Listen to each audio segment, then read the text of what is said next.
KG প্রতি জ্যোতি আলুর দাম ১৩ টাকা বেঁধে দিয়েছে রাজ্য সরকার। এরপর কয়েকদিন সরকারের বেঁধে দেওয়া দরেই আলু বিক্রি হচ্ছিল, কিন্তু সোমবার থেকে বেশিরভাগ বাজারেই মিলছে না জ্যোতি আলু। বিক্রেতাদের বক্তব্য, আড়তদারদের কাছে আলু মিলছে না, তাই টান পড়েছে যোগানে, আর সেই কারণেই বাজারে আলুর অভাব। পাশাপাশি বিক্রেতাদের একাংশের দাবি, পাইকারি বাজার থেকেই ১৩ টাকা কেজি দরে আলু কিনতে হচ্ছে, তাই সরকারের বেঁধে দেওয়া দামে জ্যোতি আলু বিক্রি করা সম্ভব হচ্ছে না। যদিও মানিকতলা বাজার সমিতির বক্তব্য, সরকারের বেঁধে দেওয়া ১৩ টাকা কেজি দরেই জ্যোতি আলু বিক্রি করতে হবে। জ্যোতি আলু না মেলায় ১৭ থেকে ১৮ টাকা কেজি দরে বিকোচ্ছে চন্দ্রমুখী আলু, যার জেরে ক্ষুব্ধ ক্রেতারা। এমনকি আলু না কিনেই ফিরে যাচ্ছেন অনেকে। পরিস্থিতি মোকাবিলায় এদিন মানিকতলা বাজারে কৃষি বিপণন দফতরের গাড়ি থেকে ১৩ টাকা কেজি দরে জ্যোতি আলু বিক্রি করা হয়। মাথাপিছু সর্বোচ্চ ৫ কেজি আলু বিক্রি করা হয়, আর তা কিনতে বাজারে লম্বা লাইন পড়ে ক্রেতাদের। ভয়াবহ আগুনে ভস্মীভূত চেতলার একটি গুদাম। প্রত্যক্ষদর্শীরা জানিয়েছেন, রবিবার রাত 11:30টা নাগাদ চেতলার রাখাল দাস আড্ডি রোডের ওই গুদামে আগুন লেগে যায়। ঘিঞ্জি এলাকা হওয়ায় দ্রুত আগুন ছড়ানোর আশঙ্কা দেখা দেয়। প্রাথমিকভাবে স্থানীয় বাসিন্দারাই আগুন নেভানোর কাজে হাত লাগান।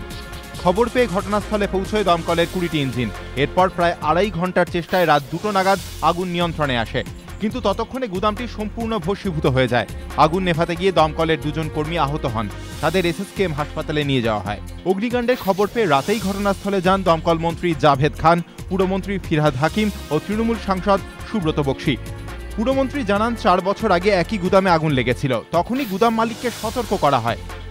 এলাকায় গিয়ে কলকাতা পুলিশের কমিশনার সুরজিৎ কর পুরকায়স্থ জানিয়েছেন, অভিযোগ পেলে গুদামের মালিকের বিরুদ্ধে ব্যবস্থা নেওয়া হবে।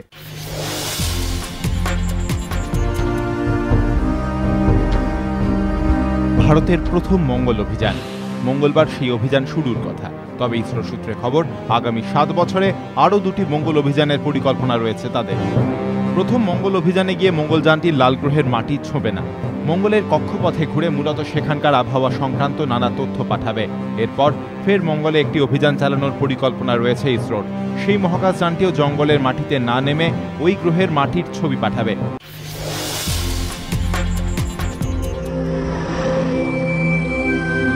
মঙ্গলবার মঙ্গলের উদ্দেশ্যে পাড়ি দেবে মঙ্গলযান। রবিবার সকাল ৬টা থেকে তার কাউন্টডাউন শুরু করে দিল ইসরো। প্রায় ৫৬ ঘন্টা ধরে চলবে ভারতের প্রথম মঙ্গল অভিযানের কাউন্টডাউন। মঙ্গলযানটিকে লাল গ্রহে নিয়ে যাবে পিএসএলভি বা পোলার স্যাটেলাইট লঞ্চ ভেহিকেল। এই পিএসএলভি ৪৫ মিটার লম্বা। মঙ্গলবার শ্রীহরিকোটা থেকে মঙ্গলযানকে বুকে নিয়ে মহাকাশের উদ্দেশ্যে রওনা দেবে পিএসএলভি। ভারতের প্রথম মঙ্গল অভিযানের খরচ প্রায় ৪৫০ কোটি টাকা।